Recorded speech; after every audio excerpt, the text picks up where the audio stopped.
सभी को नमस्कार। कैसे हैं आप लोग? आई होप कि आप सभी बहुत अच्छे होंगे। चलिए, तो मैं स्टार्ट करता हूं आज की क्लास को। तो चलिए साथियों, आज हम लोग पढ़ते हैं नंबर सिस्टम। हमने नंबर सिस्टम के लगभग 25 से 28 सेलेक्टेड क्वेश्चन उठाया है, जिससे हम आपको काफ़ी कुछ प्रैक्टिस करा देंगे। ठीक है, देखो आज का पहला सवाल है n बराबर 4 की पावर 11 प्लस 4 की पावर 12 प्लस 4 की पावर 13 प्लस 4 की पावर 14। ठीक है, हमें कहता है n के कितने धनात्मक गुणनखंड होंगे, कितने पॉजिटिव कितने पॉजिटिव फैक्टर्स होंगे। ठीक है, अब कैसे यहाँ पर काम करना है वो मैं आपको बताता हूँ। सबसे पहले आप लोग को याद होगा, जब भी फैक्टर की संख्या फाइंड करते हो, एक छोटा सा एग्जांपल ले लेते हैं 120। कैसे फैक्टर आप फाइंड करते हो? तो मेरे दोस्त 8 या 24 और 24 पंचे 120।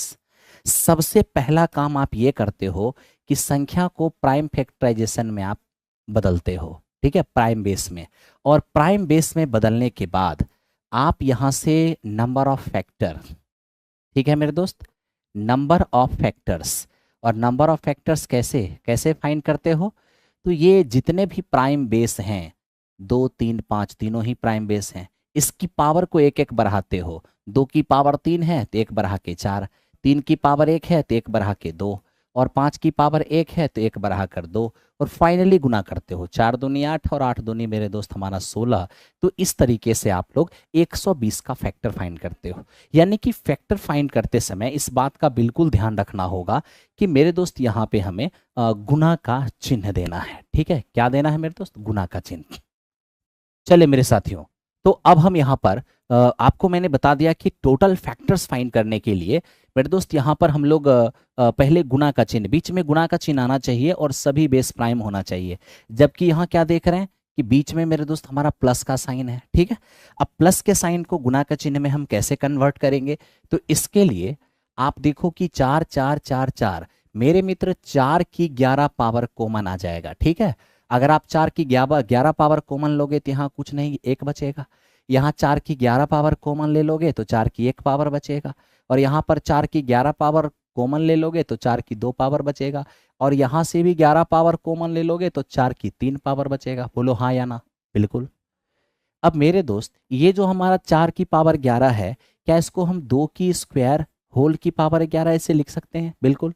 और ये देखो 4 की पावर 3 यानी 16, 16 और सॉरी 4 की 3 पावर 64, 64 और 16 80, 4 84 और 1 85। तो ये मेरे दोस्त हमारा कितना हो जाएगा? 85 हो जाएगा। अब आप यहाँ देख पाओगे 2 की पावर ये हो जाएगा 11 दूनी 22, और मेरे दोस्त इंटू ये जो 85 है ये 5 गुने 17, बिल्कुल 85 हो जाएगा। ठीक है, तो मेरा यहाँ पर मेन मकसद क्या था? मेरा मकसद ये था कि हमें बीच में गुना का चिन्ह लाना है, मैं वो भी ले आया, और बेस हमारा प्राइम होना। मकसद ये था कि बीच में गुना का चिन्ह आ जाए और साथ ही साथ जितने भी बेस हैं सभी प्राइम हो जाए। 2 भी प्राइम है, 5 भी प्राइम है, 17 भी प्राइम है, और बीच में गुना का भी चिन्ह है। अब क्या करना है? तो ऑल फैक्टर के लिए हम अभी तुरंत आपको बताए हैं।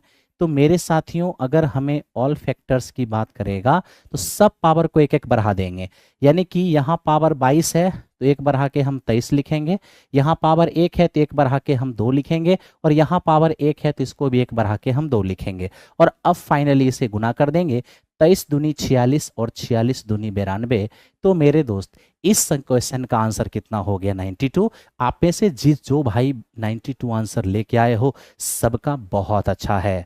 ठीक है, लाने के बाद भी अब नहीं होगा, आपका कटअप देखकर टीजीटी लगता है। मिस्टर अभी कुमार, मेरे दोस्त अब वेट कर लो थोड़ा सा आंसर की आने का। ठीक है, कुरुक्षेत्र बैच लिए हैं क्या? 4.0 चलेगा?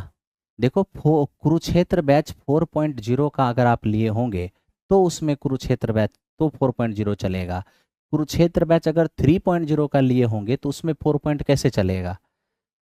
राकेश यादव, ऐप पर 4.0 का क्लास लीजिएगा।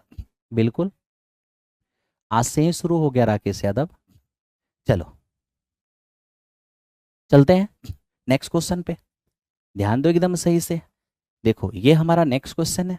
ये क्या है मेरे दोस्त? ये हमें कहता है कि n बराबर 2 की पावर 9 गुने 3 की पावर 7, 5 की पावर 4, 7 की पावर 3, तब n के कितने पूर्ण वर्ग, n कितने पूर्ण वर्ग संख्या द्वारा विभाजित होगा। देखो मेरे दोस्त, मैं जिससे विभाजित होऊंगा वो मेरा फैक्टर है। आज एक संख्या है जो पहले से ही प्राइम फैक्टराइजेशन में है, कहता है कि ये जो संख्या n है कितने पूर्ण वर्ग संख्याओं से विभाज्य है। तो पूर्ण वर्ग संख्याओं से विभाज्य का मतलब ये हुआ कि n के कितने ऐसे फैक्टर हैं जो परफेक्ट स्क्वायर है। तो मेरे दोस्त यहाँ पर आपसे पूछ रहा है perfect square factor, perfect square factor, ठीक है। और जब भी आपसे परफेक्ट स्क्वायर फैक्टर्स की संख्या पूछेगा, यानी मेरे दोस्त पूर्ण वर्ग गुणनखंडों, तो पूर्ण वर्ग गुणनखंड की संख्या अगर पूछे ना, तो सबसे पहले आपको क्या करना है, नंबर को प्राइम फैक्टराइजेशन में चेंज करना है।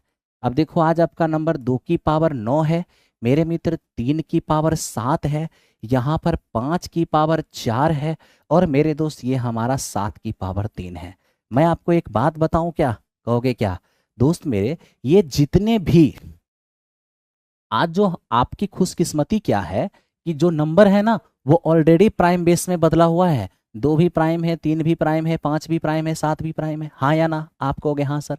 जब सारे के सारे बेस प्राइम हैं, अगर नहीं होता तो प्राइम बेस में चेंज करना पड़ता। आज पहले से ही प्राइम बेस है तो हम डायरेक्ट परफेक्ट स्क्वायर फैक्टर निकाल सकते हैं, पूर्ण वर्ग गुणनखंड निकाल सकते हैं। तरीका क्या होगा इसके लिए मेरे दोस्त, जितने भी प्राइम बेस हैं सबकी पावर को उठाइए। अब 2 की पावर 9 है, 9 को उठाइए और इसमें 2 से भाग दीजिए। यहाँ दूसरा बेस 3 जिसकी पावर 7 है, 7 को उठाइए 2 से भाग दीजिए। ये तीसरा बेस है 5, पावर है 4, 4 को उठाइए 2 से भाग दीजिए। और यहाँ चौथा बेस है 7, इसकी पावर को उठाइए और इसमें भी 2 से भाग दीजिए। मतलब सारे प्राइम बेस की पावर में 2 से भाग देना है। और 2 से भाग देने के बाद देखो क्या आता है, ये 4.5 आएगा, ये मेरे दोस्त हमारा 3.5 आएगा, और ये 2 बार में कट जाएगा तो 2.0 हो गया, और ये 1 हमारा 5 हो जाएगा। ठीक है, अब क्या करना है मेरे दोस्त, अब बस इतना करना है कि डेसिमल से पहले वाले को एक एक बढ़ा देना है। जैसे पावर को एक एक बढ़ाते थे ना, तो यहाँ डायरेक्ट एक एक नहीं बढ़ाएंगे, पावर को आधा करके और उसके बाद डेसिमल से पहले वाला को एक एक बढ़ाएंगे। तो 4 में 1 जोड़ोगे तो 5 हो जाएगा, 3 में 1 जोड़ोगे तो 4 हो जाएगा, 2 में 1 जोड़ेंगे 3 हो जाएगा, 1 में 1 जोड़ेंगे 2 हो जाएगा, और अब लास्ट में क्या कर देंगे, अब लास्ट में गुना कर देंगे। जैसे ही आप गुना करोगे तो मेरे दोस्त ये 20 20 या 60 60 दूनी 120 हो जाएगा, और डेसिमल के बाद में जो है उससे कोई मतलब नहीं रहेगा। ठीक है, तो इस क्वेश्चन का आंसर हमारा ऑप्शन नंबर ए हो गया। मैं आपको एक और बात यहां बता देता हूं, अगर पूर्ण वर्ग गुणनखंड बोला है तो पावर में 2 से भाग दिए हैं। अगर यही पूर्ण घन बोलता, परफेक्ट क्यूब, तो हम पावर में 3 से भाग देते, बाकी सारा प्रोसेस सेम ही रहता। ठीक है, बाकी सारा प्रोसेस सेम ही रहता। ओके मेरे दोस्त, आइए अब चलते हैं नेक्स्ट। चलिए अब इसकी बात करते हैं। मेरे दोस्त लिखता है कि यदि n बराबर 9 की पावर 9, तब n के कितने पूर्ण घन गुणनखंड होंगे। आई मीन n कितने पूर्ण घन संख्या द्वारा विभाज्य होगा। n जिसके द्वारा विभाज्य होगा या जो n को विभाजित करेगा वो n का फैक्टर होता है। आज हमसे कहा गया कि n कितने पूर्ण घन संख्या द्वारा विभाज्य होगा। अभी अभी आपको बताया था कि पूर्ण वर्ग गुणनखंड निकालना है तो पावर में 2 से भाग देना है, पूर्ण घन गुणनखंड निकालना है तो पावर में 3 से भाग देना है ना। लेकिन सबसे पहला काम क्या करना है, प्राइम बेस में कन्वर्ट करना है। आज 9 की पावर जो 9 है ना मेरे दोस्त, ये हमारा 9 प्राइम बेस नहीं है, इसे प्राइम बेस बनाना होगा। तो 9 जो है ना वो 3 का स्क्वायर है, और होल टू दी पावर कितने, 9। तो ये हो जाएगा 3 की पावर 9 दूनी कितना, 18। अब आप देख लो मेरे दोस्त, ये बिल्कुल आपका प्राइम बेस हो चुका है। ठीक है, अब अगर हम बेस को प्राइम में बदल दिए हैं, अगला काम मेरा यही है कि प्राइम बेस की पावर को उठाइए और इसमें 3 से भाग दीजिए।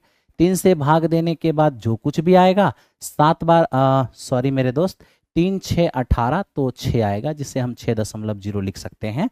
आपको डेसिमल से पहले वाला को बस 1 बढ़ा देना है। जैसे 1 बढ़ाओगे 6 और 1 हो जाएगा 7, तो इस तरह से मेरे दोस्त हमारा 7 फैक्टर हो जाएगा। ठीक है, अब देखो ना, इसके अलावा कोई टर्म और होता तो पिछले क्वेश्चन की तरह लास्ट में गुना करते, लेकिन इसमें एक ही बेस है, एक ही बेस है 3 वाला, तब तो एक ही बार में आंसर आ गया। ठीक है, अब आप में से कुछ लोग को ऐसा लगता होगा कि क्या ये आंसर सही है या आंसर ये गलत है।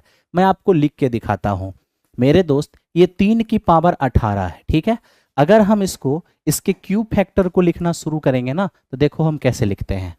3 की पावर 0, 3 की पावर 3, 3 की पावर 6, 3 की पावर 9, 3 की पावर 12, 3 की पावर 15 और 3 की पावर 18। ठीक है, देखो जानते हो कोई भी संख्या परफेक्ट क्यूब कब होता है? अगर कोई संख्या पूर्ण घन है तो याद रखना उसका पावर 3 का मल्टीपल होगा। जिस संख्या का पावर 3 का मल्टीपल हो, यूं समझो कि जिस संख्या के पावर में 3 से भाग लग जाएगा वो संख्या हमारा पूर्ण घन होगा।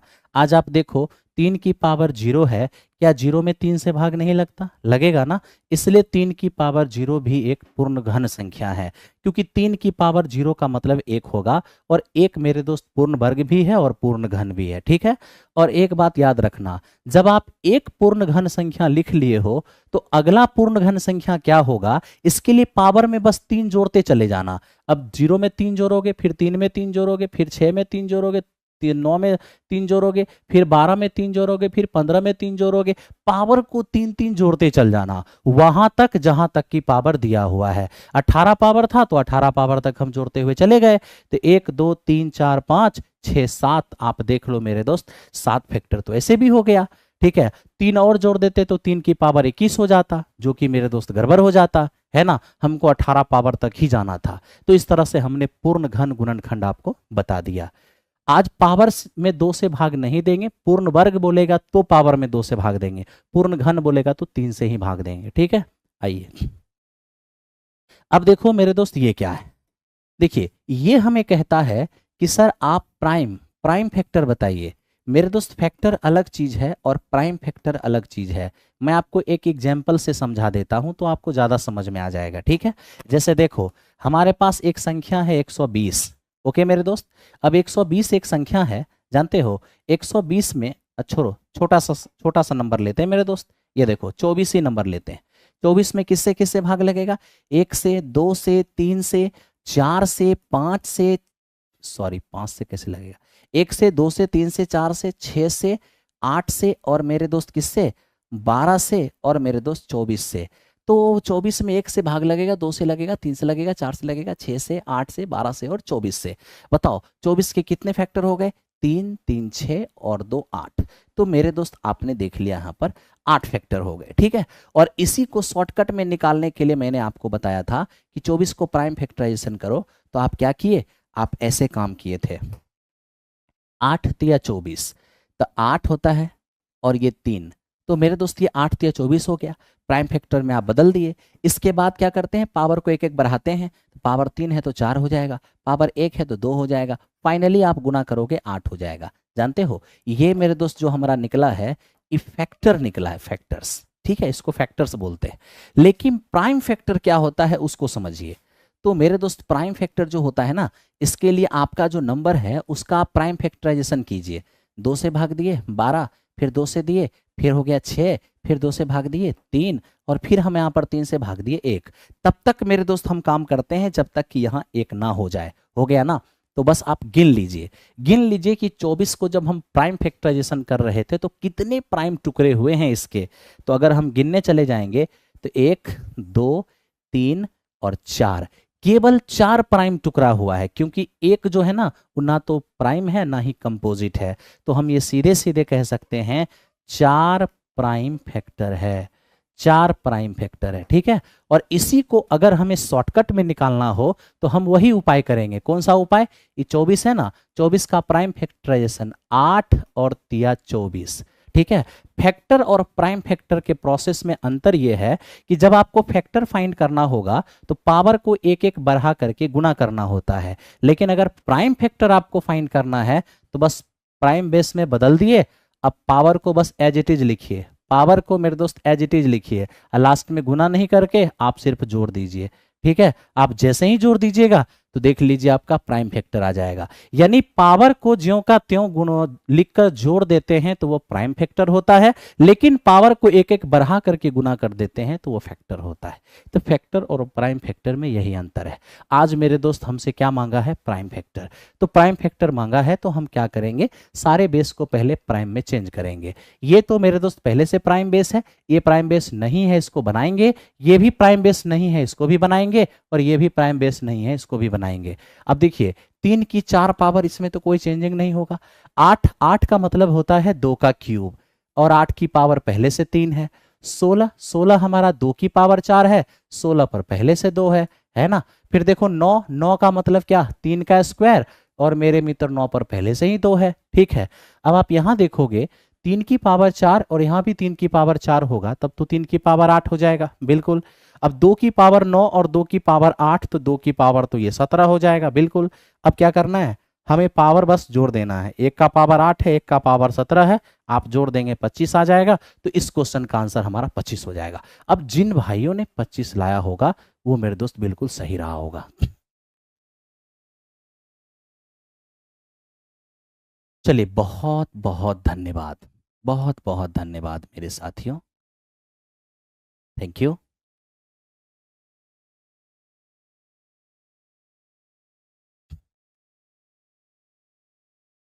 क्या कह रहे हो?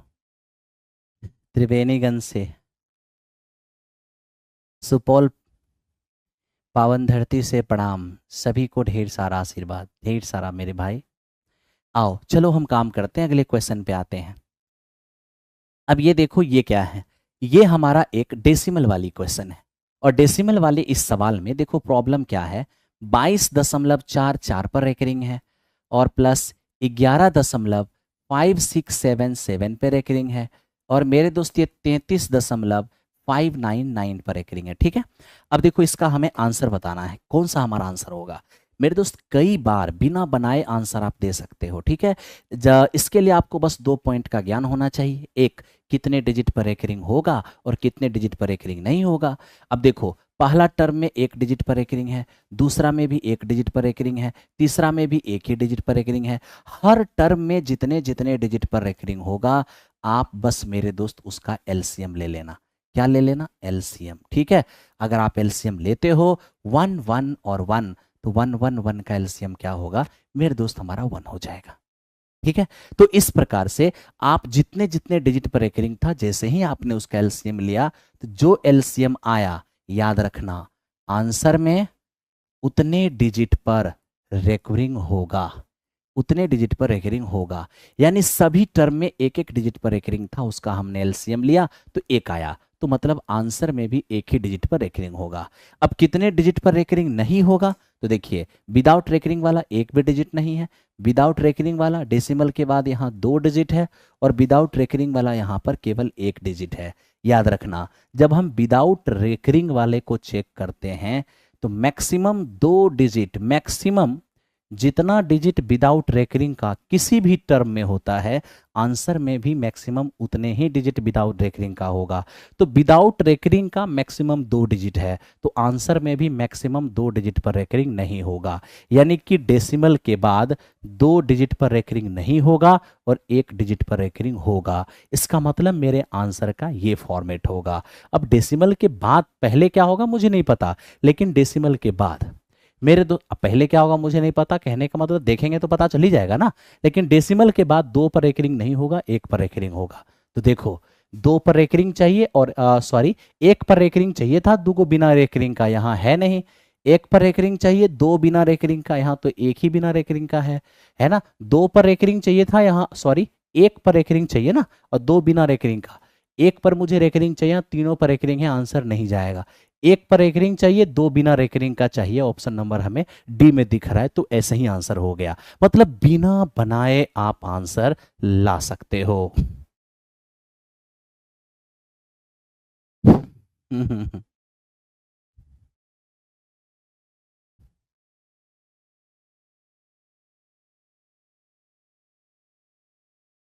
कोई बात नहीं, पटना आप नहीं आ पाएंगे तो आप जहां हैं आप वहीं से तैयारी कीजिए, बिल्कुल काम होगा। ठीक है, पूरे सेंटर पर आपके ही स्टूडेंट थे। मेरे दोस्त, ये आप सभी का प्यार है। अब देखो, अगर इसे हमें बनाना होगा तो हम इसे कैसे बनाएंगे? तो पहले प्लस वाले को हम बनाएंगे, ठीक है। यानी 22.4 है ना, रेकरिंग हटा देंगे तो 4 क्या होगा, बार बार बार बार बार बार बार बार मेरे दोस्त हमारा रिपीट करेगा, ठीक है। अभी देखो 11.567 है, तो 11.567 7 पे रेकरिंग है, हम रेकरिंग हटा देंगे, 7 अगेन एंड अगेन क्या होगा, रिपीट हो जाएगा। तो पहले हम क्या करेंगे, प्लस वाले का काम कर लेंगे। मेरे तो 7 4 11, शॉर्टकट भी बता ही दिया हूँ, डिटेल भी बता रहा हूँ। 7 4 11 1 12 11 1 12 11 1 12 11 1 12 10 1 11 9 1 10 और मेरे दोस्त ये 33 और 1 34, ठीक है। अब आप माइनस वाले को ले आओ, -33.59 पर रेकरिंग है, तो 33.59 पर रेकरिंग है, रेकरिंग हटा दोगे तो 9 बार बार बार बार क्या होगा, रिपीट करेगा, ठीक है। अब आप मेरे दोस्त इसको घटा लो, जैसे आप घटाओगे तो 11 में 9 जाएगा 2 होगा, 11 में 9 गया तो 2 होगा, 2 होगा, 2 होगा, 2 होगा, और ये 10 में से 9 जाएगा तो 1 होगा और ये 4 हो जाएगा, और मेरे दोस्त ये हमारा 0। तो इस तरह से हम यही देख पा रहे हैं कि 0.41 ये सब तो ठीक है। उसके बाद 2 देख रहे हो बार बार बार बार बार बार बार बार रिपीट हो रहा है, तो 2 पर रेकरिंग डाल दो। तो आप मेरे दोस्त प्रैक्टिकली बिना बनाए भी आंसर दे सकते हो और आप बना के भी आंसर दे सकते हो। तो कई ऐसे पैतरे होते हैं जहां पे आप बड़ी बारीकी से काम कर सकते हो। मेरे दोस्त अर्जुन बैच आ चुका है, आप अर्जुन बैच जा करके प्लेटफॉर्म बाय नवीन कुमार सिंह एप्लीकेशन पर ज्वाइन कर जाइए, ठीक है। 4000 क्वेश्चन है जो कि आपको बिल्कुल पेपर के अंदर ब्रह्मास्त्र साबित होने वाला है और हमेशा से हुआ है। ये हमारा सेशन 3 है अर्जुन बैच का, लेकिन देखिएगा उस पर अर्जुन बैच 4.0 लिखा होगा, ठीक है। चलिए आइए मेरे दोस्त बढ़ते हैं नेक्स्ट क्वेश्चन। हो गया ये, आइए मेरे दोस्त अब इसकी काम करें। अब ये क्वेश्चन भी देखो डेसिमल वाली है, जानते हो दोस्त, रेकरिंग वाली क्वेश्चन में कहीं भी गुना का चिन्ह अगर दिख जाए तो आप रेकरिंग हटा के रिपीट मत करना, रेकरिंग हटा के बट्टे में 0 का प्रयोग करना, ठीक है। आज अगर मैं यहाँ रेकरिंग हटाकर 0 का रेकरिंग हटा के 9 का प्रयोग करना, रेकरिंग के लिए 9 देते हैं, 0 नहीं। मेरा कहना यह है कि आप यहाँ पर रिपीट मत कराना, ठीक है। तो देखो ये क्या हो जाएगा, 4 7 और अपॉन एक डिजिट पर रेकरिंग है उसके लिए 9 और एक डिजिट बिना रेकरिंग का है उसके लिए 0, और इसमें से विदाउट रेकरिंग वाले को घटाना होगा, प्लस ये मेरे दोस्त 503, ठीक। 2 पर रेकरिंग है तो 2 9 और एक बिना रेकरिंग का है तो उसके लिए 0, और मेरे दोस्त बिना रेकरिंग वाले को घटाना भी होगा, माइनस ये हमारे पास 3 9 एज इट इज लिखाएगा। एक डिजिट पर रेकरिंग है तो 9, एक बिना रेकरिंग का है तो 0, और इनमें से बिना रेकरिंग वाले को घटाना भी होगा, इनटू ये हमारे पास क्या होगा 8/9। ओके, आइए अब मेरे दोस्त हम यहाँ पर काम करें। सबसे पहले हम देख रहे हैं कि 9 9 4 36 हो जाएगा। आप कहोगे हाँ जी सर। अब ये देखो 43/90 और प्लस 498 और बटे हमारा 990 माइनस ये अपने पास 32 और बटे 90। क्या करें मेरे दोस्त, अब देखो ना ये दोनों का डिनोमिनेटर सेम है तो डायरेक्ट घटा दो ना इसको, तो 43 में से 32 जाएगा ना, कितने रह जाएंगे 11 और बटे 90 और प्लस 498 और बटे मेरे मित्र 990। यहाँ आप कैलकुलेट करोगे तो 619 और बटे 990 नजर आएगा, ठीक है। अब थोड़ा सा तो दिमाग आपको लगाना होगा मेरे दोस्त, हम उसी आंसर को छेड़ेंगे। जानते हो दोस्त, आंसर का फॉर्मेट बनाना पड़ता है, ठीक है, कि डेसिमल के बाद क्या रहना है। जानते हो नीचे में 2 9 और 1 0 है, इसका मतलब डेसिमल के बाद 3 डिजिट होगा, ठीक है। जिसमें 2 9 है इसका मतलब 2 पर रेकरिंग होगा, क्योंकि 2 पर रेकरिंग होगा तभी बट्टे में 2 9 आएगा, और 1 0 है मतलब 1 बिना रेकरिंग का होगा। यानी डेसिमल के बाद हमारा आंसर का ये फॉर्मेट होगा। तो डेसिमल के बाद आंसर का ये फॉर्मेट होगा। ये कहाँ दिख रहा है, यहाँ तो दिख नहीं रहा है, यहाँ भी नहीं दिख रहा है, यहाँ भी नहीं दिख रहा है, केवल यहाँ पर दिख रहा है। तो मेरे दोस्त ये हमारा आंसर हो गया, ठीक है ना। बाकी आप इसको मेरे दोस्त सॉल्व करके भी देख सकते हो। ये आपका 625 हो गया। 2 डिजिट पर रेकरिंग है तो उसके लिए 99, और मेरे दोस्त एक बिना रेकरिंग का है तो उसको घटा दो, ठीक है, और बिना रेकरिंग वाले के लिए आप 0 भी देते हो। तो ये फाइनली 619 और बटे 990 हो जाएगा। इस तरह से क्वेश्चन नंबर ये 6 का ऑप्शन नंबर डी आंसर हो गया। ठीक है, आई होप कि आप सभी को समझ में आ रहा होगा। चलिए बढ़ते हैं मेरे दोस्त। कृपा सदैव बनी रहे, बिल्कुल बनी रहेगी मेरे दोस्त। 93 EWS, कोई चांस? मेरे दोस्त आप वेट कर लो, ठीक है, वेट कर लो नोटिफिकेशन की, और गॉड से, अपने चाहने वालों से, है ना, अपने आराध्य से प्रे करते रहो कुछ अच्छा होने का। ठीक है, आओ मेरे दोस्त, आपके मंगलमय भविष्य की मैं कामना करता हूँ, मैं भी आपके लिए दुआ करूँगा। ठीक है, आओ देखो काम करते हैं।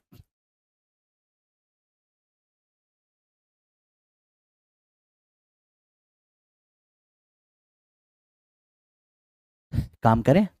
अब देखो ये सवाल कैसा है, ए बराबर इतना, बी बराबर इतना, तो बताओ सर इनमें से कौन सा ऑप्शन सही है। अब देखो मैं यहाँ पर कुछ रूल बताता हूँ, ध्यान देना मेरे दोस्त। रूट के अंदर ए प्लस, रूट के अंदर ए प्लस, रूट के अंदर a plus, dot dot dot infinite. ठीक है, ये मेरे दोस्त जब भी सॉल्व करते हो, रूट के अंदर क्या आता है, 4a+1 + 1/2 आता है, इसमें कोई डाउट नहीं है। ठीक है, आपने ये भी पढ़ा होगा, रूट के अंदर ए, माइनस रूट के अंदर ए, और माइनस रूट के अंदर ए, माइनस रूट के अंदर a, minus dot dot dot infinite. इसका जो हमारा रिजल्ट होना है 4a+1 और -1/2। ठीक है मित्र मेरे, मैं इसको अगर x से डिनोट कर दूं और इसको मैं अगर y से डिनोट कर दूं, तो x बराबर इतना, जिसका रिजल्ट ये है, इसका मतलब x का ये मान आया है। y अगर इसको अगर y से रिप्रेजेंट करते हैं, तो इसका जो रिजल्ट आया है वो दरअसल y का मान है। बिल्कुल। अब आप मेरे दोस्त x में से y घटाओ, जैसे ही आप x में से y घटाओगे तो देखो 4a+1 + 1/2, इसमें से आप घटा रहे हो 4a+1 -1/2 को। आप जैसे ही घटाओगे x - y, देखो मेरे दोस्त इससे ये कट जाएगा, 1/2 और 1/2 जुड़ के हमारा 1 हो जाएगा, यानी x - y बराबर -1। ये बात याद रखना कि मेरे दोस्त जब कभी भी रूट के अंदर जो चीज़ प्लस साइन के साथ है, रूट के अंदर वही चीज़ माइनस साइन के साथ होगा, तो ध्यान रखना प्लस वाले के रिजल्ट में से अगर माइनस वाले का रिजल्ट घटाओगे तो ऑलवेज 1 होगा। ठीक है, तो या तो ऑप्शन में यही दिख जाएगा, और नहीं तो मेरे दोस्त a - b और +1 को इस पार लेके आ जाओगे -1, यानी इस क्वेश्चन का आंसर आपको ये दिखेगा। ठीक है, अब देख लो ये कहीं पे दिख रहा है क्या? हाँ, ऑप्शन नंबर बी में दिख रहा है, तो बी नंबर इस क्वेश्चन का आंसर हो गया। ठीक है, तो आई होप आपको ये बात समझ में आ गया होगा। चलिए मेरे दोस्त देखो, study with Kishan old student के लिए मेरे दोस्त देखो, मेरा काम सिर्फ पढ़ाना है भाई। ठीक है, और इसके लिए आप थोड़ा सा मैनेजमेंट की टीम से बात कर लेना फ़ोन करके। ठीक है, और मैं पढ़ाता हूँ, मुझे पढ़ाने दो, मुझसे बस कंटेंट ले लो। ठीक है दोस्त, आओ। अब ये देखो, रूट के अंदर 7 प्लस रूट के अंदर 7 -7 फिर +7। अब मेरे दोस्त आप यहाँ पर देखो, गजब का कॉम्बिनेशन है। क्या गजब का कॉम्बिनेशन है?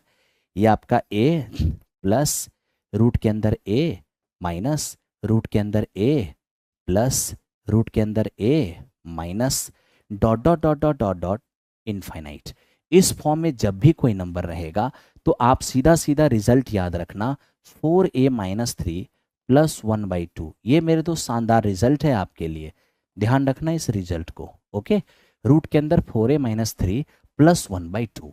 अब आप देख लो, रूट के अंदर 4a की जगह 7 है -3, ठीक है, और +1/2। याद रखना मेरे दोस्त, क्या ये एक बार प्लस एक बार माइनस, एक बार प्लस एक बार माइनस, अल्टरनेट साइन की शुरुआत अगर प्लस से होगी तो मेरे दोस्त यहाँ पे प्लस रहेगा।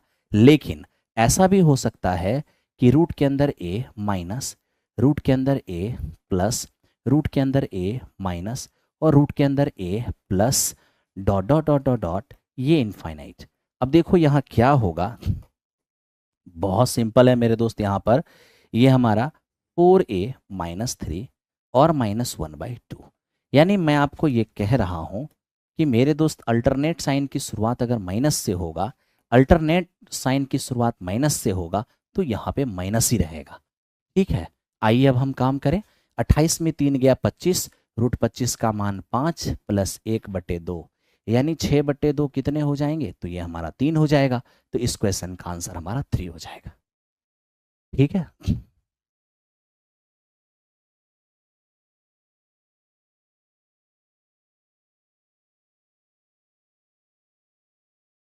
अमृता, मैं बिल्कुल पूरी कोशिश करके उसे तब तक कंप्लीट करा दूंगा। ठीक है, आप टेंशन मत लो। अन्नू यादव, अर्जुन बैच में क्वेश्चन डिस्कशन होगा। ठीक है, और क्वेश्चन पे ही थोड़ी थोड़ी थ्योरी देते चले जाएंगे, जहाँ पे ज़रूरत पड़ेगी उतना ही आपको क्वेश्चन पे थ्योरी दिया जाएगा, जिससे कि आपको समझ में आ जाए। वे उसमें फाउंडेशन बैच की तरह पूरा थ्योरी पढ़ा दिए फिर क्वेश्चन किए, ये अर्जुन बैच नहीं, अर्जुन बैच प्रैक्टिस बैच है। तो उसमें सिर्फ क्वेश्चन डिस्कशन होता है, जहाँ थोड़ा मोड़ा थ्योरी की ज़रूरत होता है वहाँ देते चलते हैं, झूठ नहीं बोलना है। ठीक है, चलो आओ मेरे दोस्त, अब इस पर बात करना है। अब देखिए ये क्या है, कहता है कि दो धनात्मक संख्या के समांतर माध्य और गुणोत्तर माध्य का योगफल उन दोनों ही संख्या के अंतर के बराबर है। उन संख्याओं का अनुपात क्या होगा। सबसे पहले मैं आपको ये बताता हूं, ये समांतर माध्य क्या होता है मेरे दोस्त, ये हमारा एरिथमेटिक मीन है।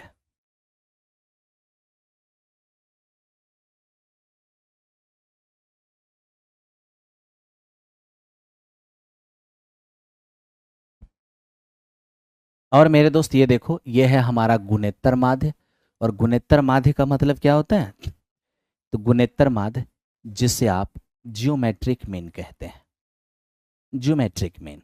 ठीक है, देखो समांतर माध्य,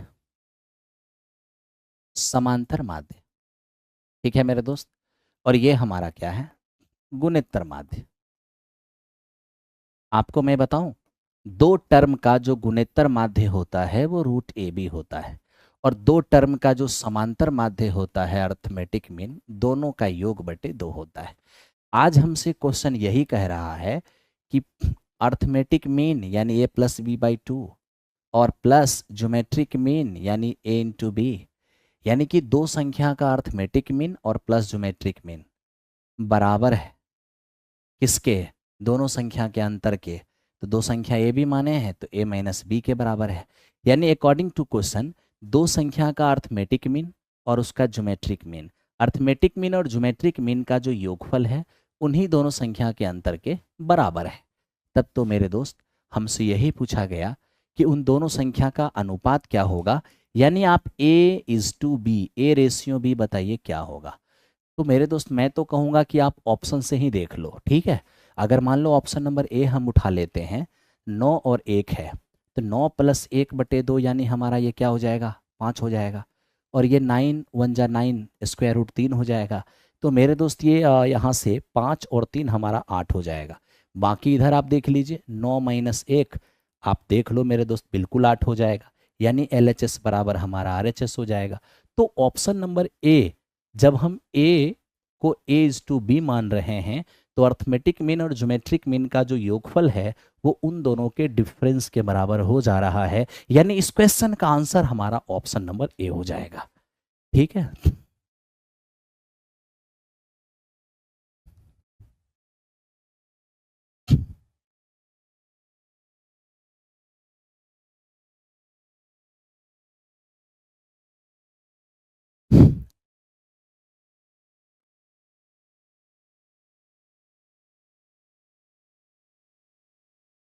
अमृता जी आप ले लीजिए।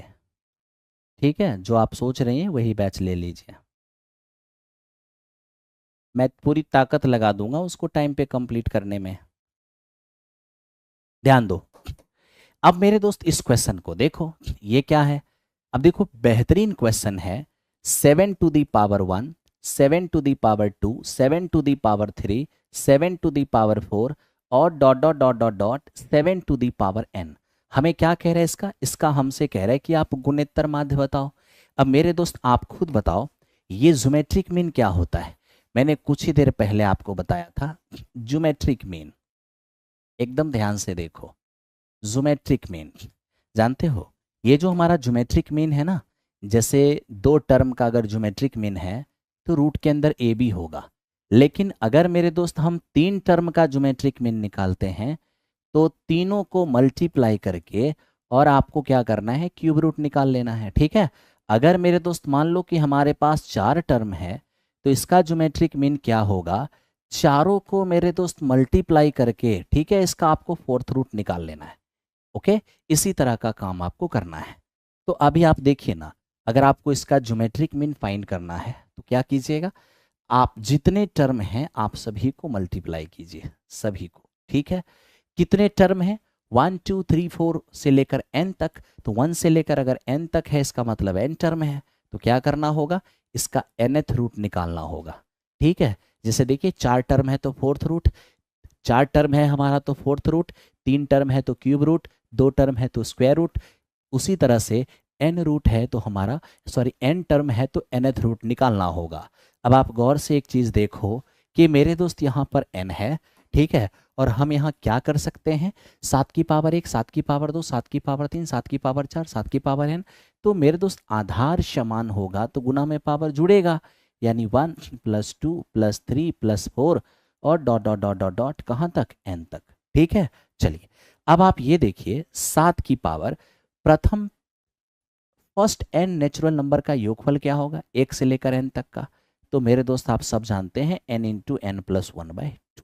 ठीक है, और दूसरी बात, ये जो nth रूट है ना, इसका मतलब होता है 1/n।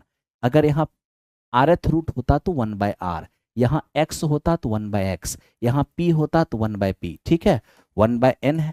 अब आप देखो ये दोनों पावर जब गुना होगा तो n से n तो कट जाएगा, यानी इस क्वेश्चन का आंसर होगा 7 टू द पावर n + 1/2, यानी इस क्वेश्चन का आंसर हमारा ऑप्शन नंबर ए हो जाएगा। बहुत ही शानदार क्वेश्चन है। ठीक है, बाकी मेरे दोस्त मैं आपको एक चीज बता देता हूं, इस बार आपके पेपर में, हालांकि ये चीज सभी पेपर में आ चुका है, इस बार बीपीएससी वाले ने भी टीआरई 4 3.0 के अंदर भी पूछ लिया था। ठीक है, ये हमारा अर्थमेटिक मीन है, ये हमारा ज्योमेट्रिक मीन है, और मेरे दोस्त ये हमारा हार्मोनिक मीन है, यानी कि एम जीएम और एचएम। ठीक है, अब इन तीनों में जानते हो मेरे दोस्त, एम बड़ा जीएम से, जीएम बड़ा एचएम से, कब, ये तब होता है जब ए और बी मतलब दोनों टर्म आपस में बराबर नहीं होते। ठीक है, लेकिन एम बराबर होगा जीएम के और जीएम बराबर होगा एचएम के, ये कब होता है, जब मेरे दोस्त दो टर्म आपस में इक्वल होते हैं। यानी कि दो इक्वल टर्म के लिए, दो डिफरेंट टर्म के लिए ये सही है और दो इक्वल टर्म के लिए ये सही है। लेकिन मेरे दोस्त जब पता ना चले कि इक्वल है कि इक्वल नहीं है, तो उस स्थिति में दोनों पॉसिबिलिटी साथ में चलता है, यानी M greater than equal to GM और GM greater than equal to HM. तो ये बात मेरे दोस्त ध्यान रखना, ये कब, तो जब पता ना चले, जब पता ना चले, जब पता ना चले।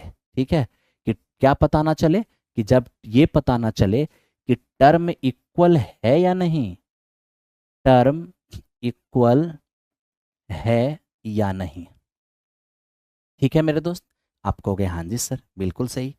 एक और बात आपको बता देता हूं यहीं पर, जिसको कि आप ध्यान रखना, M G M H M में रिलेशन होता है एक ये, कि जी एम स्क्वायर बराबर एम और इंटू एच एम, यानी कि जी एम बराबर रूट के अंदर एम और इंटू एच एम, एम और इंटू एच एम।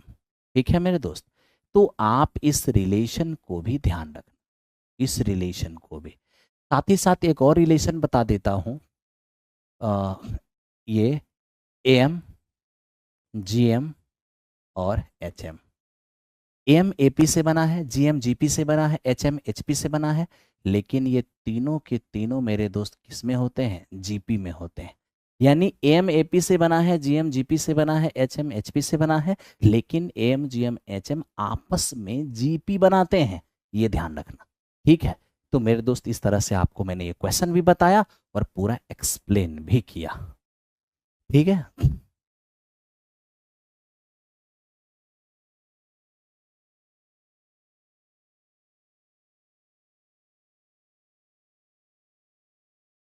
मेरे दोस्त देखो, अब मैं लाइव के अंदर ये सब बात बताऊंगा ना कि कौन बैच कब स्टार्ट हुआ, क्या हुआ नहीं हुआ, तो उसमें फिर बच्चे मुझे गालियां देते हैं।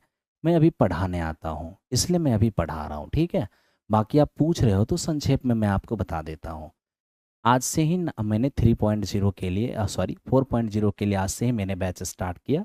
टीजीटी मैथ्स हो, 6 to 8 मैथ साइंस हो, मैंने आज से ही शुरू किया है, ठीक है। अगर आप ऑनलाइन लेना चाहते हो तो महाभारत बैच ले लेना। अगर आप ऑफलाइन लेना चाहते हो, पटना में हो, तो अपना सैदपुर मोड़ वाले सेंटर पर, भिकना पारी वाले सेंटर पर आकर आप ज्वाइन कर लेना, ठीक है। और अगर कोई बच्चे आप में से फाउंडेशन बैच के साथ तैयारी करना चाहते हैं, तो हमने फाउंडेशन बैच को भी रखा है। फाउंडेशन बैच रिजल्ट गारंटेड के नाम से है, रिजल्ट गारंटेड बैच है एक। आप उस बैच के अंदर भी ज्वाइन कर सकते हो, ठीक है। लेकिन मैं कहूँगा कि महाभारत के अंदर ज्वाइन कर लेना, क्योंकि समय से मेरा दोस्त कंप्लीट भी करना होता है और पेपर भी होता है आप लोग का, ये बहुत सीरियस मैटर होता है। ओके, चलिए, थैंक यू।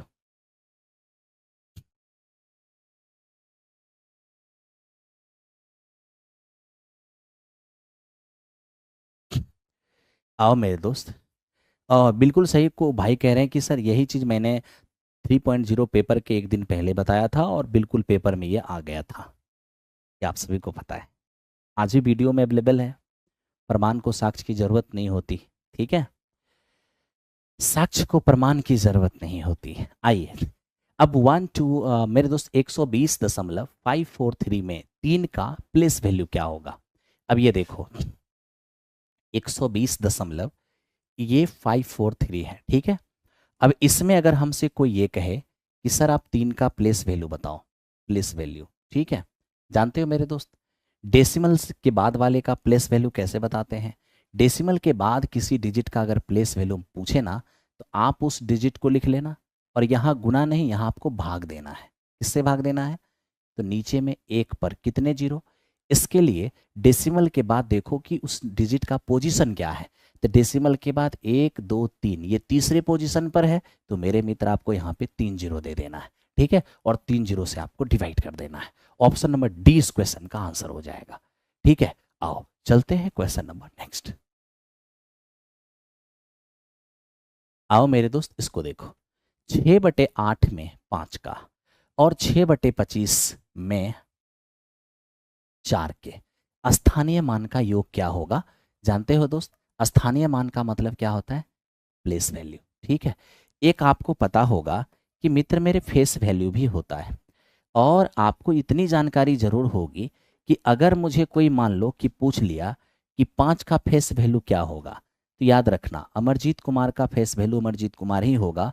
उसी प्रकार से 5 का फेस वैल्यू हमारा 5 ही होगा, ठीक है। 5 का फेस वैल्यू क्या होगा, हमारा 5 ही होगा। ओके, अब देखो, आप कहोगे सर 6/8 में 5 का और 6/25 में 4 का, ये कैसा प्लेस वैल्यू है। यहाँ तो मुझे कोई ना तो 6/8 में 5 दिख रहा है, और ना 6/25 में 4 दिख रहा है। अब प्लेस वैल्यू कैसे निकालूंगा, तो इसके लिए मेरे दोस्त आपको थोड़ा सा डिवाइड करना होगा। अब 6 में 8 से डिवाइड करोगे तो 0.8, ध्यान देना, 8×7 = 56 और 8×5 = 40, ठीक है। अब यहाँ 6 में अगर 25 से डिवाइड करेंगे तो ये 0.25×2 = 50 और 25×4 = 100, ठीक है। अब आप यहाँ देखिए, अगर हमें 5 का प्लेस वैल्यू मांगेगा और यहाँ हमें 4 का प्लेस वैल्यू मांगेगा, ठीक है। अगर ये 5 का प्लेस वैल्यू मांग रहा है ना इसमें, तो हम 5 लिखेंगे और बटा, क्योंकि डेसिमल के बाद है ना, इसलिए डिनोमिनेटर में क्या, एक पर कितना जीरो, तो 5 देखो, एक और ये 2, डेसिमल के बाद 5 है दूसरे पोजीशन पर, तो 2 जीरो। उसी तरह से मेरे दोस्त यहाँ पे देख लो, 4 का प्लेस वैल्यू निकालना है तो आप 4 लिख लो, और 4 देखो डेसिमल के बाद किस पोजीशन पर है, एक और 2 दूसरे पोजीशन पर, तो आप एक पर 2 जीरो से इसमें भाग दे दो, ठीक है। तो ये हुआ 5 का प्लेस वैल्यू, ये हुआ 4 का प्लेस वैल्यू, फाइनली ऐड कर दो। ऐड करोगे तो 9/100 हो जाएगा। इस क्वेश्चन का आंसर हमारा 9/100 हो जाएगा। आप में से जिन्होंने भी 9/100 किया होगा, बिल्कुल सही रहा होगा।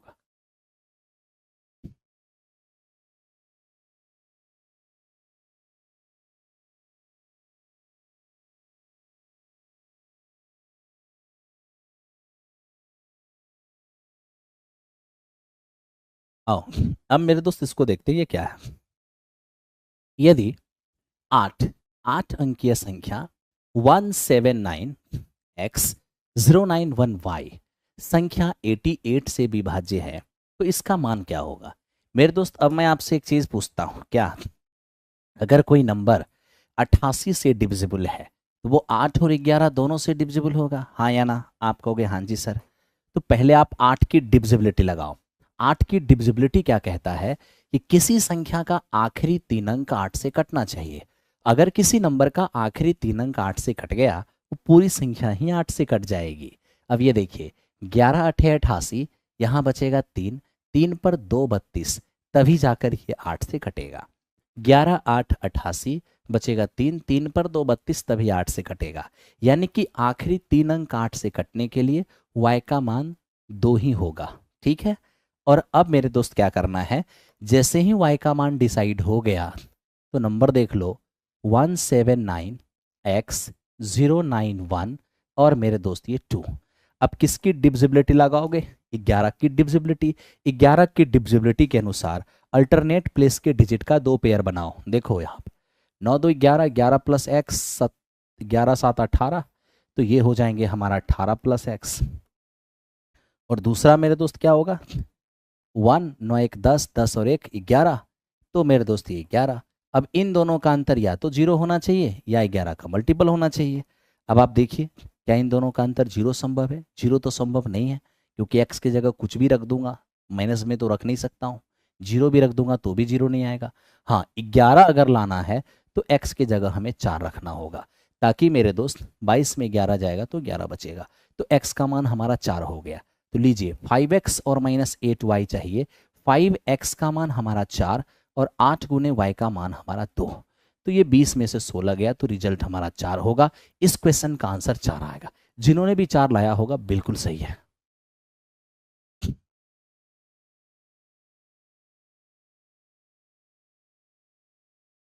आज से स्टार्ट हो गया है रोशन पंडित। मेरा बैच कैसे मिलेगा? प्लेटफॉर्म बाय नवीन कुमार सिंह एप्लीकेशन पे जाओ, 4.0 का फॉर्मेट बना है, उस पे जाके ले लेना। हाँ, रेलवे के छात्र हो तो रेलवे का स्पेशल अलग बना हुआ है, एसएससी के लिए हो तो उसके लिए अलग बना हुआ है, सबके लिए अलग अलग है। अब देखो यहाँ पर दोस्त मेरे, यदि 11 अंकों की एक संख्या है जो 72 से डिविजिबल है, तो बताओ सर इसका मान क्या होगा? अब मैं एक चीज़ बताऊं, 72 से अगर कोई डिविजिबल है, कोई भी नंबर, तो मेरे दोस्त वो 9 से भी डिविजिबल होगा और 8 से भी डिविजिबल होगा। ठीक है, तो पहले आप क्या करो, 8 की डिविजिबिलिटी लगाओ। अब 8 की डिविजिबिलिटी जैसे ही लगाओगे, आखिरी 3 अंक में 8 से भाग देना होगा, आखिरी 3 अंक 8 से कट जाएगा, है ना? 8 से अगर कोई संख्या कट रहा हो तो उसका लास्ट 3 डिजिट 8 से कटेगा। अब देखो 8 से भाग दे रहे हैं, 8 8 8 64, बचेगा 3, 3 पर 2 32, ध्यान देना, 8 8 64, बचेगा 3, 3 पर 2 32, तभी कटेगा 8 से, यानी y का मान फिक्स हो गया कि वहाँ 2 होगा। अब y का मान मेरे दोस्त जैसे ही फिक्स हो गया कि वहाँ पर 2 होगा, अब थोड़ा सोचो, 5 6 7 8, यहाँ x है, 4 3 2 6 7 और मेरे दोस्त 2। ठीक है, अब किसकी डिविजिबिलिटी लगाना है? 9 की डिविजिबिलिटी। 9 की डिविजिबिलिटी क्या कहता है, कोई संख्या 9 से कट रही हो तो उसके अंकों का योग भी 9 से कटेगा। तो आइए देखिए, अंकों का योग 9 से कटता है या नहीं, देखते हैं मेरे दोस्त। 6 5 11 7 18, 9 से कट जाएगा। ठीक है, 8 4 12 6 18, ये भी 9 से कट जाएगा। 7 2 9, ये भी 9 से कट जाएगा। बच जाएगा केवल 3 2 5 और एक एक्स, 5 और प्लस एक्स। किससे डिवाइड करना है? तो मेरे दोस्त हमें यहाँ पे डिवाइड करना है, सॉरी डिविजिबल 9 का लगा रहे हैं ना, तो 9 से। मेरा कहना ये है कि अंकों का योग जो 9 से कट रहा था उसे हटाते चलो, और ये हमारा 3 2 5 प्लस एक्स 5 प्लस एक्स हो गया। इसको अगर 9 से काटना है तो x का मान 4 रखना ही होगा, तभी तो हमारा 9 से कटेगा। आप कहोगे हाँ जी सर, आ जाओ आप मान निकाल लेते हैं। तो मेरे दोस्त 5 और इंटू एक्स का मान कितना, 4, और प्लस 8 इंटू वाई का मान 2, तो 20 और 16 36, और रूट 36 का मान 6 होगा। इस क्वेश्चन का आंसर हमारा 6 हो जाएगा। ठीक है, इस क्वेश्चन का आंसर हमारा 6 हो जाएगा। आई होप कि आपको समझ में आ रहा होगा।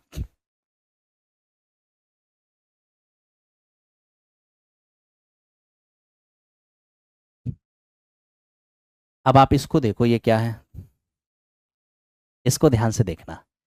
3 की पावर 123 माइनस 3 की पावर 122 और 3 की पावर 121, 2 की पावर 121, 2 की पावर 120, 2 की पावर 119। हमें कह रहा है कि इस मल्टीप्लीकेशन के आखिरी में शून्यों की संख्या क्या होगा, यानी कि number of zero from number of zero. ठीक है भाई, find the number of zero end of the product, यानी इस गुणनफल के लास्ट में कितने जीरो होंगे। जानते हो दोस्त, किसी भी कैलकुलेशन के लास्ट में कितने जीरो होंगे, तो जीरो बनने के लिए 2 और 5 की जरूरत होती है। अगर 2 और 5 का मल्टीप्लाई करोगे ना तो एक जीरो बनेगा। अगर आप मेरे दोस्त 4 और 25 का मल्टीप्लाई करोगे ना तो यहाँ पर 2 जीरो बनेंगे, यानी कि 2 और 5 के जितने पेयर होंगे उतने ही जीरो बनेंगे। ठीक है भाई, तो आइए हम देखते हैं कि इस कैलकुलेशन में 2 और 5 के कितने पेयर हैं। ठीक है, तो पहले पहले तो हमें ये दिख रहा है कि ये 3 की पावर 121 कॉमन आएगा, तो 3 की पावर 1 to 1 कॉमन कर लो। ठीक है, अब 123 पावर में 121 पावर कॉमन लोगे 2 पावर बचेगा, माइनस 122 में 121 कॉमन लोगे तो 1 पावर बचेगा, माइनस 121 में 121 पावर कॉमन ही ले लिया, हाँ कुछ नहीं, तुम्हारे पास 1 बच गया है। ठीक है, अब इनटू, अब इसमें से देख रहे हैं कि 2 की पावर 119 हमारा कॉमन आ जाएगा, हाँ या ना, बिल्कुल। अब 2 की 121 में 19 पावर कॉमन लोगे तो 2 पावर बच जाएगा। अब देखो 120 पावर में 119 पावर कॉमन ले लिए तो 1 पावर बचेगा, और 119 पावर में 119 पावर कॉमन ही आ गया, तब तो यहाँ तो 1 ही बचेगा, बिल्कुल। अब यहाँ से देखो, जानते हो जीरो के कंस्ट्रक्शन में, यानी जीरो के निर्माण में सिर्फ 2 और 5 चाहिए, तो सिर्फ 2 और 5 चाहिए। इसका मतलब क्या है कि जीरो के निर्माण में 3 का कोई रोल नहीं है, बिल्कुल भी नहीं। अब देखो 3 का स्क्वायर 9 और 9 में से 4 जाएगा तो 5 आएगा, ठीक है ना। अब यहाँ हम देख रहे हैं क्या, 2 की पावर 119। अब मेरे दोस्त बताओ, ये 4 4 में 3 गया, एक लिखने का कोई फायदा ही नहीं है, तो बस इतना ही रहने दो। अब मैं आपसे एक सवाल पूछता हूँ मेरे दोस्त, मुझे ये बताओ कि यहाँ पर 5 कितने हैं। आप कहोगे सर केवल 1 पीस है। यहाँ पर 2 कितने हैं, 119 पीस है। अब मैं पूछता हूँ, एक लड़का है और 119 लड़की है, मेरे दोस्त मैं कहूँगा कपल बनाओ, तो कितने कपल बनेंगे। आप एक ही कपल बनाओगे ना, क्योंकि एक लड़का है तो उसके साथ एक ही लड़के का कपल बनेगा। सिमिलरली मेरे दोस्त यहाँ भी आप देखो, 1 5 है और 119 पीस 2 है, क्या क्या हो जाएगा 119 पीस 2 लेकर, 5 तो एक ही है ना, यानी 2 और 5 के एक ही कपल बनेंगे। और अगर एक ही कपल बनेगा इसका मतलब है कि एक ही जीरो बनेगा, यानी कि हम यहाँ पर नंबर ऑफ जीरो की बात अगर करें तो मेरे दोस्त कितने जीरो बनेंगे, केवल 1 जीरो बनेंगे। तो इस क्वेश्चन का आंसर हमारा 1 हो जाएगा। ठीक है भाई, आओ ये हमारा 15 नंबर क्वेश्चन था। आइए अब चलते हैं 16 नंबर क्वेश्चन की ओर। अब 16 नंबर क्वेश्चन क्या है, ये मेरे दोस्त क्वेश्चन है, बताइए सर इसका यूनिट डिजिट क्या होगा। यूनिट डिजिट, मैं आपको 2 बात बताता हूं, क्या, किसी भी संख्या के आखिरी में 0 1 5 6, याद रखना किसी भी संख्या के आखिर में 0 1 5 6, ये 4 डिजिट ऐसे हैं जिसकी पावर आप कुछ भी दे दो, कुछ भी, बस वो 0 से बड़ा रखना। अगर किसी भी संख्या के लास्ट में 0 1 5 6 है, उसकी पावर कुछ भी अगर तुम 0 से बड़ा रख देते हो तो याद रखना उसके यूनिट डिजिट में कोई चेंज नहीं होगा, उसके यूनिट डिजिट में नो चेंज। ध्यान रखना, 0 रहेगा 0 आएगा, 1 रहेगा 1 आएगा, 5 रहेगा 5 रहेगा, 6 आएगा 6 आएगा। ठीक है, चलो ये बात तो आप समझ गए, आपको पता भी होगा। तब तो मेरे दोस्त आप ये बताओ कि x बराबर, छोड़ो x बराबर, सीधा काम करो ना, है ना यहाँ पे, तो 6 की पावर कुछ भी रख दो 0 से बड़ा, क्या होगा यूनिट डिजिट। पहले सुन लो, किसी भी संख्या में अगर आपको यूनिट डिजिट फाइंड करना हो, कोई बात नहीं, अगर किसी भी संख्या में यूनिट डिजिट फाइंड करना हो तो आप यूनिट डिजिट को छोड़कर बाकी को हटाई दो, यूनिट डिजिट को छोड़कर बाकी को हटा दो, क्योंकि उसका यहाँ पर कोई रोल नहीं है। ठीक है मेरे दोस्त, तो क्वेश्चन का फॉर्मेट कैसा हो गया, 3 टू दी पावर 24 माइनस यहाँ पर 7 टू दी पावर 38 और माइनस ये हमारे पास 6 टू दी पावर, मेरे दोस्त अभी अभी मैंने आपको समझाया ना कि 6 की पावर कुछ भी होगा तो बस 0 से बड़ा रखना, तो 6 ही यूनिट डिजिट होगा। अब 6 की पावर 0 से बड़ा कुछ भी होगा तो यूनिट डिजिट तो 6 ही होगा, तो इसको तो मेरे मित्र 6 ही रखना होगा। ठीक है, एक और बात, अगर किसी संख्या के लास्ट में 2 3 7 8 इनमें से कोई भी रहे और इसकी पावर अगर आप 0 से बड़ा कुछ भी रख रहे हो तो यहां पर आपको पावर में सदैव 5 से सदैव आपको 4 से भाग देना होगा, क्योंकि हर 4 power per unit digit repeat होता है, ठीक है। और 4 से भाग देने के बाद यहाँ जो हमारा रिमाइंडर आएगा उस रिमाइंडर को हम इसका पावर बनाते हैं, ठीक है। यानी कि आपको यहाँ पर क्या करना होगा, पावर में 4 से भाग देना होगा, यहाँ पर पावर में 4 से भाग देना होगा। आप यहाँ 4 से भाग दोगे तो रिमाइंडर 4 ना में 36 2 आ जाएगा। तब तो मेरे मित्र इस 7 की पावर क्या है, इसी रिमाइंडर को बनाओगे -6। लेकिन यहाँ प्रॉब्लम क्या है कि 4 से अगर हम भाग देंगे ना तो मेरे दोस्त 4 से भाग देने पर ये पूरा पूरा कट जाएगा, यानी यहाँ पर रिमाइंडर 0 आ जाएगा। अब याद रखना मेरी एक बात को, कभी भी पावर में 4 से भाग दोगे और रिमाइंडर 0 आएगा तो आप इस स्थिति में इस 0 को पावर मत बनाना, इस 0 को 4 से रिप्लेस कर देना उससे जिससे आप भाग दे रहे हो, और उसी 4 को इसका पावर बना देना। तो 3 की पावर 4 81, और 81 का यूनिट डिजिट तो एक ही होगा। 7 का स्क्वायर 49, 49 का इकाई अंक 9 हो जाएगा। और मेरे दोस्त ये हमारे पास 6 है, ठीक है। अब आप यहाँ क्या करोगे, आप मेरे दोस्त यहाँ देख लो, ये हमारा 1 है और माइनस 9 और 6 15, 15 का यूनिट डिजिट हो जाएगा 5। यानी फाइनली देखोगे 1 में से 5 गया तो -4। लेकिन याद रखना कि यूनिट डिजिट कभी नेगेटिव नहीं होता, और जब भी यूनिट डिजिट आपका नेगेटिव आ जाएगा तो लास्ट में मेरे दोस्त इसमें 10 जोड़ देना। लास्ट में क्या जोड़ देना, 10 जोड़ देना, ठीक है। बस ये क्या हो जाएगा, आपका पॉजिटिव हो जाएगा। यानी इस क्वेश्चन का आंसर आपका 6 हो जाएगा। जिनका भी 6 आ रहा होगा बहुत सही है, जिनका भी 6 आ रहा होगा बहुत अच्छी बात है, जिनका 6 नहीं आ रहा होगा तो गलती है, ठीक है मेरे दोस्त। आओ एक और क्वेश्चन लेते हैं, एक और क्वेश्चन देखते हैं। सेम मैंने इसी टाइप का एक और क्वेश्चन लिया है, आइए देखते हैं। अब मैंने अभी आपको समझाया कि यूनिट डिजिट फाइंड करना हो तो मेरे दोस्त आप यूनिट डिजिट छोड़ के बाकी को हटा दो, यूनिट डिजिट छोड़कर बाकी को हटा दो, यूनिट डिजिट छोड़ के बाकी को हटा दो, ठीक है। अब देखो यहाँ पर 4 है और 4 की पावर क्या है 169, ठीक है। प्लस ये मेरे दोस्त हमारे पास 3 है और इसकी पावर 3 और 7 है। अब यहाँ देख लो, ये हमारे पास 7, अब 7 की पावर 726 है। जानते हो मेरे दोस्त 4 और 9 के लिए अलग रूल है। 4 की पावर ऑड रहेगा तो 4 आएगा, 4 की पावर इवन रहेगा तो 6 आएगा। लेकिन मेरे दोस्त उतना डीप याद नहीं रह पाता पेपर के अंदर, तो एक रूल कभी फेल नहीं होगा, वो है पावर में 4 से भाग देने वाला, ठीक है। आपको रूल नहीं याद है, आप यहाँ भी पावर में 4 से भाग दे सकते हो। आप तुरंत देखोगे रिमाइंडर यहाँ पे 1 आ रहा है, यहाँ भी मेरे दोस्त पावर में 4 से भाग दोगे, यहाँ पे आप देखो रिमाइंडर 1 आ रहा है, यहाँ भी पावर में 4 से भाग दोगे, यहाँ देखोगे रिमाइंडर आपका 2 आ रहा है। आप कहोगे इतना जल्दी आप कैसे भाग दे लिए, अरे 4 की डिविजिबिलिटी होता है आखिरी 2 अंक में भाग देना। आखिरी 2 अंक में भाग देने से जो रिमाइंडर आएगा वही आपका पूरे में भाग देने से आएगा। तो मैं 169 में 4 से भाग नहीं दिया हूँ, मैं केवल 69 में दिया हूँ। यहाँ 337 में नहीं, केवल लास्ट के 37 में भाग दिया हूँ 4 से। यहाँ 726 में नहीं, केवल 2 और 6 यानी 26 में भाग दिया हूँ 4 से, ठीक है। अब जो रिमाइंडर आ गया वो उसको इसकी पावर बना दो, जो रिमाइंडर आ गया है उसी को पावर बनाओ, जो रिमाइंडर आया है मेरे दोस्त उसको इसका पावर बनाओ। ये 4 3 7 हो जाएंगे और ये 7 का स्क्वायर 49 यानी 9 हो जाएगा। फाइनली आप देखोगे यहाँ पर -2 आएगा।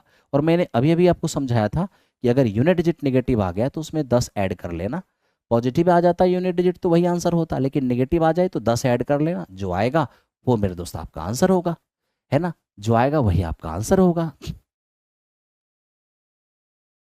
मेरे भाई बहुत जल्द ही आ जाएगा, टेस्ट स्टार्ट हो जाएगा, आप टेंशन मत लो, ठीक है। चलो ये हमारा 17 नंबर है। आओ अब चलते हैं 18 नंबर क्वेश्चन की ओर। Question number 18। अब देखिए ये क्या है मेरे दोस्त, हमें कह रहा है कि what is the unit digit of 1 to the power 5, 2 to the power 5, 3 to the power 5 ... 20 to the power 5। अब ये देखो, जैसे हमारे पास 2 की पावर 5 है, ठीक है मेरे दोस्त, 2 टू द पावर 5 है। मैं आपको क्या कह रहा हूँ उस पर ध्यान देना। जानते हो दोस्त, आप पावर को 4 बढ़ा दो या पावर को आप 4 घटा दो, यूनिट डिजिट पर कोई असर नहीं पड़ता है। अब जैसे देखो 5 में 4 घटाएंगे तो 1 रह जाएगा, और 5 में 4 जोड़ेंगे तो मेरे दोस्त ये हमारा 9 हो जाएगा। क्या देखा आपने, पावर को 4 घटा दिया तो 1 हो गया, पावर को 4 बढ़ा दिया तो 9 हो गया। आप देख लो यूनिट डिजिट पर कोई असर नहीं पड़ेगा। ये 2 की पावर 1 2 ही रहेगा, 2 की पावर 5 32 2 ही रहेगा, 2 की पावर 9 512 2 ही रहेगा, यानी यूनिट डिजिट पर कोई फर्क नहीं पड़ेगा, ठीक है। तब तो मेरे दोस्त हम क्या कर सकते हैं, हम तब ये कर सकते हैं कि सबकी पावर 5 है ना, पावर 4 घटा दो, तो यूनिट डिजिट पर कोई असर नहीं पड़ेगा। यानी कि जो हमारा 1 के 5 पावर का यूनिट डिजिट होगा वही 1 के 1 पावर का भी होगा, वही मेरे दोस्त 2 के भी 1 पावर का होगा, वही 3 के 1 पावर का होगा, और मेरे भाई वही हमारा 20 के भी 1 पावर का होगा। यानी आप कह सकते हो 1 + 2 + 3 plus dot dot dot dot dot, और ये हमारा कितना 20। ठीक है, और अब आप देख लो मेरे दोस्त, 1 से 20 तक का योगफल है, और आप जानते हो फर्स्ट n नेचुरल नंबर का योगफल क्या होता है, n इंटू n + 1/2। तो ये क्या हो जाएगा, 20 इंटू 20 + 1 21, 21/2। फाइनली आप देखोगे कि 210 आएगा, यानी यूनिट डिजिट आपका 0 होगा। इस क्वेश्चन का आंसर आपका 0 हो गया।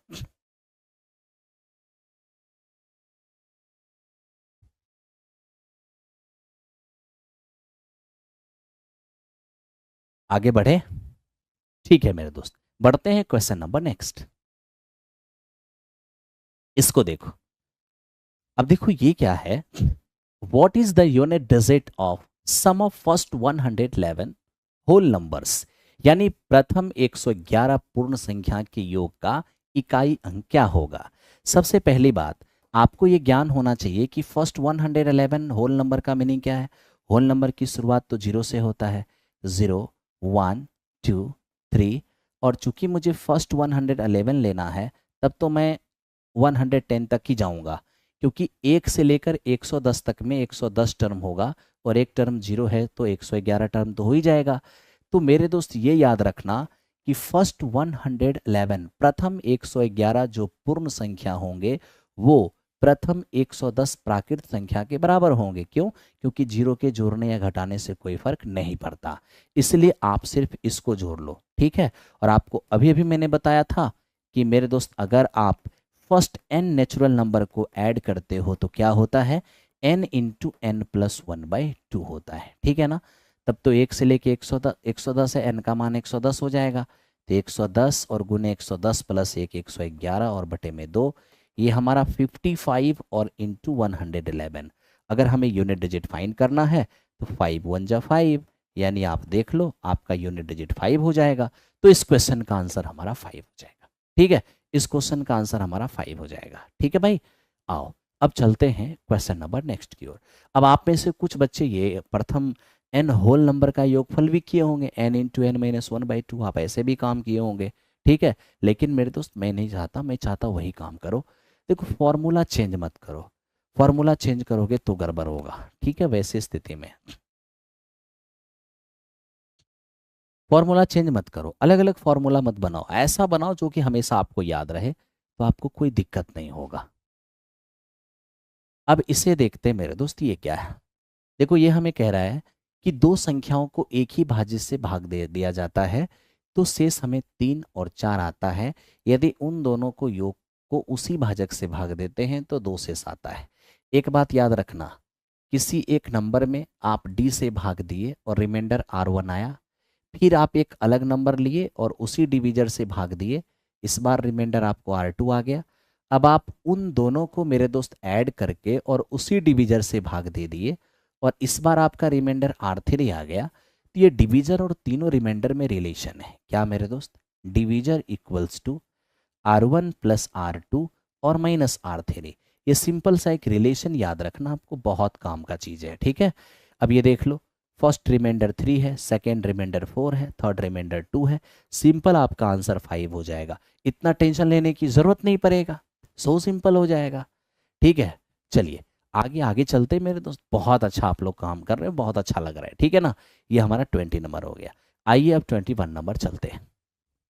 देखो ये क्या है, ये मेरे दोस्त हमें कहता है कि एक संख्या को 13 से भाग दिया, रिमाइंडर 1 आ गया, वहां से जो कोसेंट आया उसमें 5 से डिवाइड किया, रिमाइंडर 3 आ गया। अब उसी नंबर को मैं 65 से डिवाइड करूंगा तो रिमाइंडर क्या आएगा, जानते हो, किसी डिवीजर से किसी नंबर को डिवाइड किए, जो वहां से कोसेंट आया फिर उसमें दूसरे डिवीजर से डिवाइड किए, तो फर्स्ट डिवीजन के बाद जो कोसेंट आया सेकेंड डिविजर से डिवाइड किए तो जो कोसेंट आया, फिर थर्ड डिविजर से डिवाइड किए, यानी कोसेंट में भाग देना, भागफल में भाग देना। तो भागफल में भाग देना कॉन्टिन्यूड डिवीजन कहलाता है, यानी सक्सेसिवली डिवीजन कहलाता है। ठीक है, आइए तो ये सक्सेसिव डिवीजन क्या होता है उसको थोड़ा समझो मेरे दोस्त। ये सक्सेसिव डिवीजन के जो क्वेश्चन होते हैं ये बहुत ही सिंपल होते हैं। जैसे आपने यहाँ पर 13 से डिवाइड किया तो आपको जो रिमाइंडर आया है मेरे दोस्त वो आपका एक रिमाइंडर आ गया। ठीक है भाई, अब यहाँ देखो, यहाँ पर एक नंबर रहा होगा जिसमें 13 से आपने डिवाइड की होगी, रिमाइंडर आपको 1 आ गया। कह रहा है कि 13 से डिवाइड करने पर यहाँ जो कोसेंट आ रहा है, भागफल आ रहा है, उसमें हम सेकेंड डिविजर 5 से डिवाइड कर रहे हैं, तो मेरे दोस्त हमारे पास रिमाइंडर 3 आ जा रहा है। ठीक है, अब सवाल ये है कि जब आपने 13 से डिवाइड किया होगा तो कुछ कोसेंट आया होगा, उसमें 5 से डिवाइड किया होगा तो कुछ कोसेंट आया होगा। अब इस कंडीशन में लास्ट कोसेंट आपको नहीं दिया रहता है, तो याद रखना ये जो आपका मेरे दोस्त है ना यहाँ पर लास्ट कोसेंट कई बार ये मालूम नहीं रहता।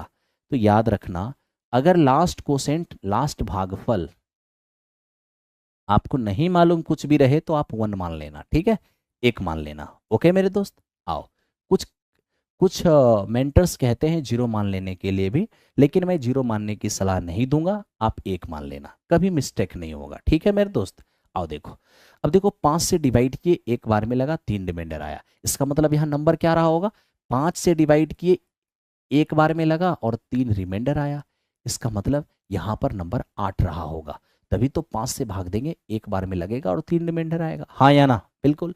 अब ये n क्या रहा होगा, तो मेरे दोस्त n एक ऐसी नंबर रही होगी जिसमें 13 से भाग दिया 8 बार में लगा और एक रिमाइंडर आया, तो 13 से भाग दूं 8 बार में लगे और एक रिमाइंडर आए, इसका मतलब है कि वो हमारा 105 नंबर रहा होगा, 105। अब हमें कह रहा है कि उसी में 65 से डिवाइड करूं तो क्या होगा, अब 105 में कोई 65 से डिवाइड कर ले तो रिमाइंडर तो हमारा 40 ही होगा, यानी इस क्वेश्चन का आंसर हमारा ऑप्शन नंबर डी हो जाएगा, 40 हो जाएगा। ठीक है, चलो तो मेरे दोस्त इस तरीके से मैंने आपको बता दिया और बहुत आराम से आपने काम कर लिया। ओके, आइए अब चलते हैं हम नेक्स्ट क्वेश्चन पे। अब इसको देख लो मेरे दोस्त, ये क्या कह रहा है, ये कह रहा है कि दो संख्या को 17 से डिवाइड किए तो 13 और 11 रिमाइंडर आ गया, उन दोनों के योग को 17 से डिवाइड किए तो क्या रिमाइंडर आएगा। मैंने अभी अभी आपको बताया था इस कंडीशन को, ठीक है, कि हमारे पास एक नंबर है जिसमें आपने 17 से डिवाइड की है तो आपको मान लो कि 13 रिमाइंडर आ गया। एक मैंने दूसरा नंबर है उसमें भी 17 से ही डिवाइड किया तो मेरे दोस्त हमारा जो दूसरा रिमाइंडर है वो 11 आ गया।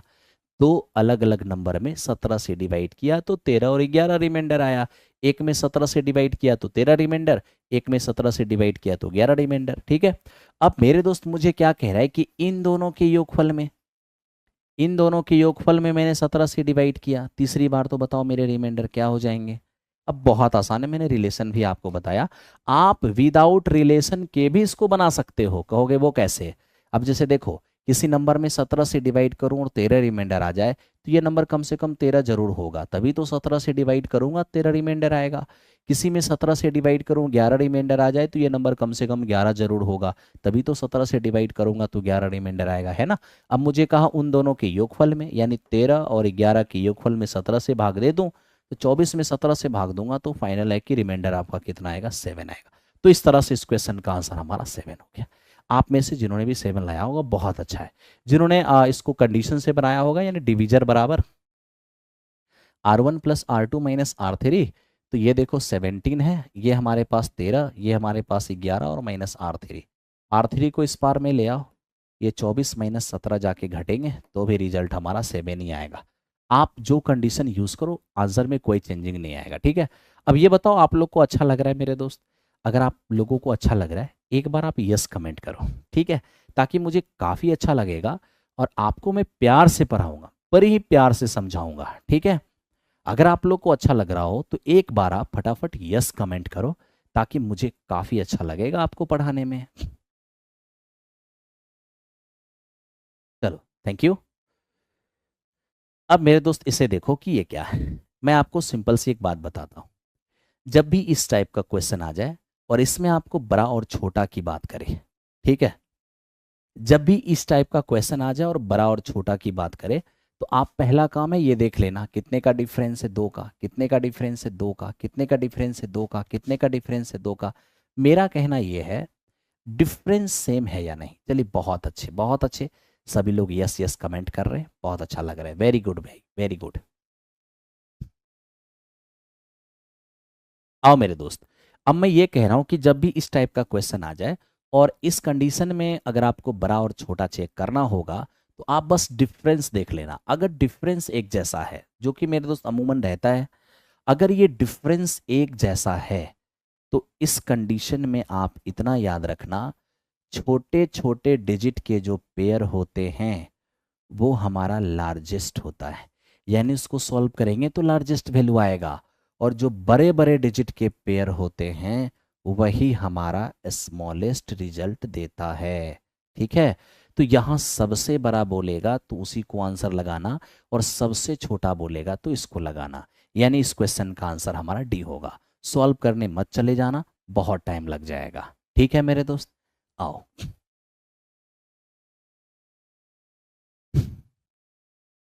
आइए अलग चलते हैं, इसको देखते हैं।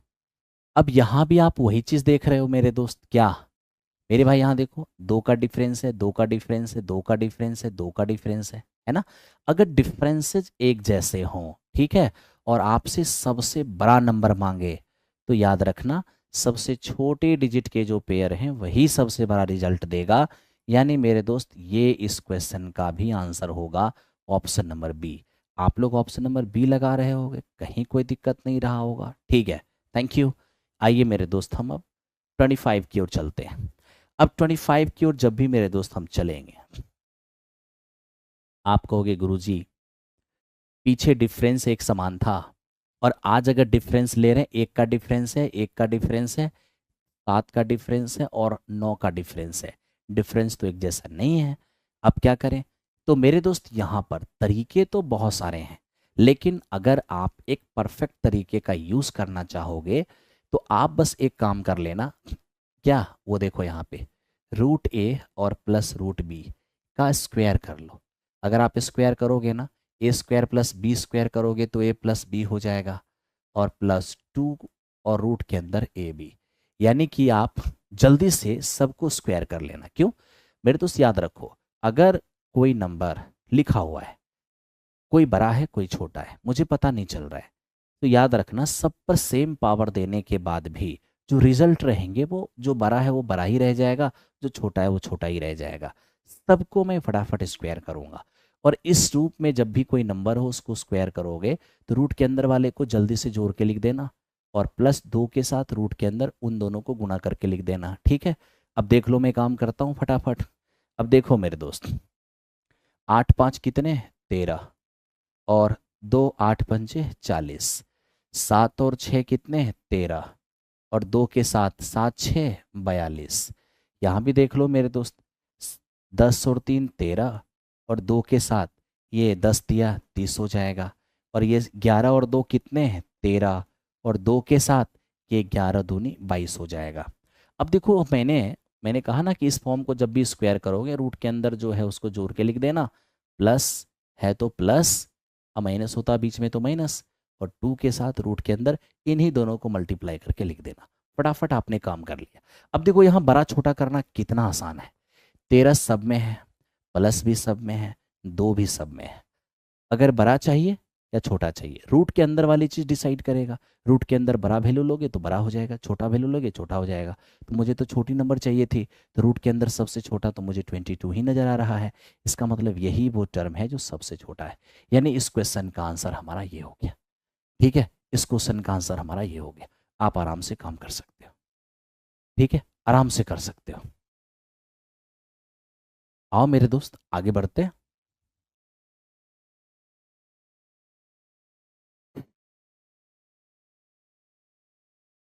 अब इसको देख लो, ये क्या है मेरे दोस्त, आप इसको देख लो।